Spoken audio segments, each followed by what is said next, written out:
బొత్స సత్యనారాయణ గారు నిన్న ఏడ్చిన కారణం ఏంటంటే ఆయనకి పెద్ద వయసు వచ్చింది, ఈ మధ్యలో ఆరోగ్యం దెబ్బతింది. ఓ రకంగా ఆయన ఒక రకమైన మానసికమైన డిప్రెషన్ లో కూడా ఉన్నాడు. ఆ సావు గుర్తొచ్చినప్పుడు ఆయనకి ప్రేమ లేదని నేను అంటలేదు.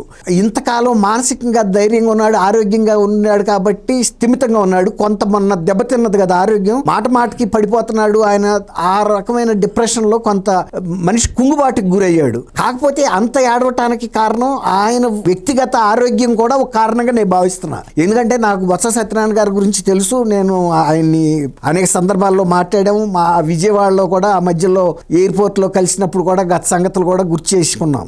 ఆయనకి రాజశేఖర రెడ్డి గారితో ఉన్న సంబంధం కానీ ఆయన రాజశేఖర రెడ్డి గారికి ఎట్లా అండగా నిలబడ్డాడనే అంశం మీద. కాకపోతే వ్యక్తిగతంగా మొన్న ఈ మధ్య వచ్చిన అనారోగ్యం కూడా కొంత కారణం. తర్వాత పార్టీలో జరిగిన డెవలప్మెంట్, జగన్మోహన్ రెడ్డి ఆయనలాగా వ్యవహరించలేకపోతున్నాడు. ఇక ఈ పార్టీ మనుగడ కొనసాగదు, నా ఆరోగ్యం సహకరించట్లేదు, నేను దీని నుంచి వైదొలగాల్సి వస్తుంది రాజకీయాల నుంచి. ఆరోగ్యానికి మించి అయితే రాజకీయాలు కాదు కదా.